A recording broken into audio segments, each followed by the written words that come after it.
नमस्कार, मैं डॉक्टर ग्रीवा मांकर, डॉक्टर मांकर जुमा क्लिनिक वीडियो चैनल में आपका फिर से एक बार स्वागत करती हूँ। आज हम डिस्कस करेंगे एनल फिशर्स के बारे में। जी हाँ, ये कंडीशन ऐसी है जिनको बार बार कॉन्स्टिपेशन होता है, जिनको बार बार डायरिया होने की जिनकी तासीर रहती है या कुछ न कुछ रीजन से जिनको इस तरीके से डायरिया होते रहते हैं। उन केसेस में ज्यादातर ऐसा होता है कि उनके जो एनस, उनका जो एनस है, जो मल द्वार है, वहां पे फिशर्स बन जाए, यानी कि कट आ जाए। उस जगह की जो स्किन होती है वहां पे टेयर हो जाता है, फिशर जैसा हो जाता है और उसके कारण अलग अलग सिम्टम्स आते हैं। तो एनल फिशर किस तरीके से डेवलप होता है, किन किन रीजन से डेवलप होता है, उसमें क्या होता है, ये इस वीडियो में बात करेंगे। और खास करके होम्योपैथिक मेडिसिन उसके हर एक सिम्टम्स को कवर करने में, कंट्रोल करने में और क्योर करने में और एनल फिशर को परमानेंटली रिमूव करने में जो हेल्प करती है, ऐसी कौन कौन सी होम्योपैथिक दवाई है, उसके बारे में पूरी जानकारी हम आज इस वीडियो में आपको देंगे। तो शुरू करते हैं। तो first of all anal fissure, जैसे मैंने पहले बताया कि कट हो जाता है, उसके अलग अलग सिम्टम्स क्या आते हैं। तो सिम्टम्स की अगर मैं बात करूं तो खास करके pain, burning, cutting kind of pain होता है, चाहे वो आप स्टूल पास करने जाओ उसके पहले, स्टूल पास होते वक्त और स्टूल पास करने के बाद भी घंटों तक पेन हो सकता है। जो पर्सन को एनल फिशर होता है उसमें अलग अलग मोडालिटीज पाई है और उसके हिसाब से हम होम्योपैथी मेडिसिन भी उसके हिसाब से सिलेक्ट करते हैं। तो ये पहला एक जो सिम्टम है, पेन होता है। दूसरा जो एक मेन लक्षण होता है कि ब्लीडिंग भी हो सकता है, not in each and every cases obviously, but bleeding भी काफी लोगों ने एक्सपीरियंस किया होता है, चाहे वो स्टूल या तो मल के साथ आता है या तो लाइक स्प्रिंकलिंग जैसा अलग से वो एक अलग से ब्लीडिंग हो सकता है। स्टूल के साथ ना आकर ड्रॉप बाय ड्रॉप भी ब्लीडिंग होता है या स्प्रिंकल के हिसाब से भी ब्लीडिंग होता है। तो ये दूसरा एक लक्षण हुआ, ब्लीडिंग। उसके अलावा बहुत सारे लोगों में ऐसा भी पाया जाता है कि डिस्चार्ज होता है। कभी कभार कुछ न कुछ रीजन से, उसका कुछ अलग से रीजन नहीं, बट कभी कभार केसेस में ऐसा भी पाया गया है कि डिस्चार्ज होता है, या तो वो ऑफेंसिव होता है, या तो वो येलोइश भी हो सकता है, वाटरी भी हो सकता है, पस लाइक भी हो सकता है। इवन ये डिस्चार्ज भी हर एक केसेस में नहीं पाया गया है, बट बहुत सारे केसेस हमारे पास भी जो आता है उनमें भी हमने ये कॉमन सिम्टम पाया है कि डिस्चार्ज भी होता है। तो ये 3 मेजर सिम्टम्स हुए, पेन होता है, ब्लीडिंग होता है, डिस्चार्ज होता है। काफी सारे केसेस में ईचिंग भी होता है, जिनको बहुत सालों से एनल फिशर्स जिनमें होता है, बहुत सालों से जिनको कॉन्स्टिपेशन के बाद एनल फिशर डेवलप हुआ होता है, तो उनको भी एक प्रकार का ईचिंग उस एरिया में बहुत ही प्रोमिनेंटली रहता है। तो ये खास मेजर लक्षण हो गए एनल फिशर्स के बारे में। और ये डेवलप क्यों होता है, जैसे मैंने पहले भी बताया, जिनको क्रॉनिक कॉन्स्टिपेशन या क्रॉनिक डायरिया के कोई पेशेंट्स है, जिनको यानी कोलाइटिस है, क्रॉन्स डिजीज है, ऐसे बहुत सारे ऐसी जो भी कंडीशन जिनमें क्रॉनिक डायरिया होते हैं या तो क्रॉनिक कॉन्स्टिपेटेड है कोई पेशेंट, उनको एनल फिशर ज्यादा डेवलप होता है।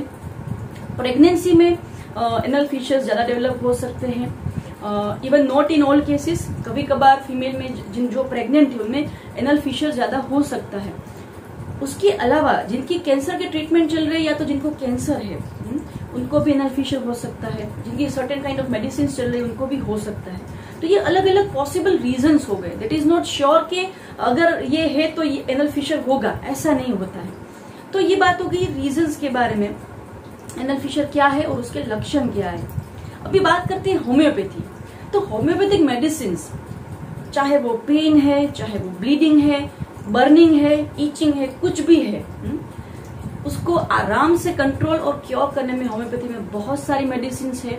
जिस तरीके से हमने लक्षण में बताया कि स्टूल पास करने से पहले या घंटों बाद कब पेन होता है, किस तरीके से बर्निंग होता है, उस पेशेंट को क्या सेंसेशन होता है एनल फिशर के साथ और क्या क्या तकलीफें होती है, उसको डिटेल में समझ के हम जो मेडिसिन सिलेक्ट करते हैं। होम्योपैथिक मेडिसिन टोटली नेचुरल है, हार्मलेस है, और वो एनल फिशर, जो फिशर होने की जो तासीर है पेशेंट की, उसको भी कवर करती है, कंट्रोल करती है और क्योर करती है।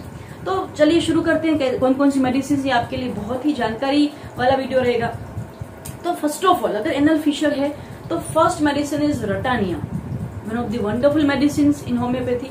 कि जो रटानिया करके जो मेडिसिन आती है वो खास करके जब पेशेंट में स्टूल पास करने के बाद घंटों तक पेन होता है और बहुत ही सीवियर पेन हो सकता है, उसमें रटानिया अगर आप लेते हो वो बहुत ही अच्छा रिजल्ट देती है।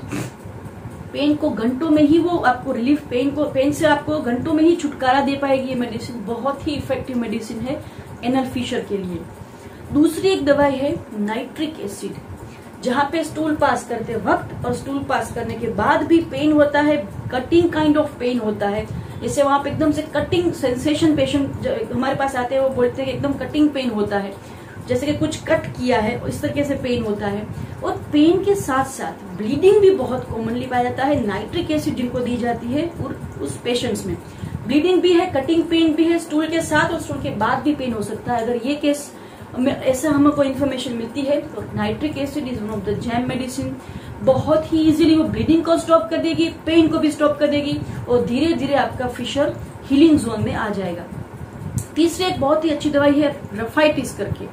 जो लोग क्रॉनिक कॉन्स्टिपेशन के सफरर है, जिनको हिस्ट्री में हम पूछते हैं कि सालों से कॉन्स्टिपेशन है, जैसे हम बॉल हैबिट्स पूछते हैं खास करके, तो पेशेंट बताते हैं कि हमको आई एम कॉन्स्टिपेट पर्सन, जहाँ मुझे कुछ भी हो इजिली कॉन्स्टिपेशन में ही मैं रहता हूँ और मुझे स्टूल करने में इतना स्टूल करने के बाद सेटिस्फेक्शन नहीं रहता है कि स्टूल पास अच्छे से हो गया। तो ऐसे पेशेंट्स में कट हो जाना, फिशर हो जाना बहुत ही स्वाभाविक है। और अगर ऐसा कुछ केस रहता है तो उनको ग्राफाइटिस के कारण उनको कॉन्स्टिपेशन की तासीर में भी आराम मिलेगा और कॉन्स्टिपेशन क्रॉनिक होने के कारण जो उनको ये कट हुआ है, फिशर हुआ है, उससे भी आराम मिलता है। तो थर्ड इंपॉर्टेंट मेडिसिन वाज ग्राफाइटिस। और एक दवाई है जहां पे अगर एनल फिशर कॉम्प्लिकेट हो जाता है, जहां पे एनल एब्सेस फॉर्म हो जाते हैं। बहुत सारे पेशेंट हमारे पास एनल एब्सेस के साथ भी आते हैं कि वो कॉम्प्लिकेशन कारण वहां पे एब्सेस फॉर्म हो जाता है उस एरिया में, फिशर लंबे अरसे से रहने के बाद। तो ऐसे केसेस में काम आती है ऐसी मेडिसिन है हेपारसल्फ एंड सिलिशिया। ये दो मेडिसिन बहुत ही अच्छी है for any kind of abscess in the body. और एनल फिशर के एब्सेस में भी ये बहुत ही अच्छे से रिजल्ट देती है। वो तुरंत ही एब्सेस को एकदम से या तो रप्चर करके, मैच्योर करके एब्सेस पूरे का पूरा उसमें क्योर हो जाता है। इस मेडिसिन के रिपीटेशन से हेल्थीली क्योर होता है, वो सप्रेस नहीं होता है। और एनल फिशर में भी हीलिंग में ये मेडिसिन बहुत ही अच्छे से काम करती है, हेपारसल्फ एंड सिलिका। तो ये सब बात हो गई। और एक मेडिसिन मुझे, लास्ट मेडिसिन मुझे याद आ रही है, पायोनिया करके। This is the best medicine जहां पे पेशेंट को एनल फिशर में उनको एक डिस्चार्ज भी होता है, साथ में फॉल स्मेलिंग डिस्चार्ज होता है, येलोइश काइंड ऑफ डिस्चार्ज होता है। अगर ऐसा रहता है पेशेंट में, एक ऐसा लक्षण पाया जाता है, तो पायोनिया करके जो मेडिसिन है, this is the gem of homeopathic medicine. तो ये सारी बात हो गई होम्योपैथिक मेडिसिन के बारे में। I would recommend if you are suffering from anal fissure, आप जल्द ही कर सकते हैं ट्रीटमेंट होम्योपैथी की। जैसे मैंने जो मेडिसिन बताई उसमें से आपको सूटेबल मेडिसिन आप ले सकते हैं। 30 पावर में लेना आवश्यक है। और कोई भी आपको कोई क्वेरी है मेडिसिन को लेने के बारे में, या तो और कोई आपको सिम्टम के बारे में, एनल फिशर के बारे में, या तो और कोई कंडीशन के बारे में आपको कुछ पूछना है, तो आप कमेंट सेक्शन में जाके हमको पूछ सकते हैं। हमारी कॉन्टेक्ट डिटेल्स भी यहाँ पे दी हुई है ऑलरेडी, आप हमें कभी भी कॉन्टेक्ट कर सकते हैं आपकी कोई भी क्वेरीज के लिए या तो कोई भी ट्रीटमेंट के लिए। तब तक के लिए धन्यवाद। आज बस इतना ही रखते हैं। हर अलग अलग वीडियोस को लेके इस चैनल के माध्यम से हम आपके साथ जुड़ते रहेंगे।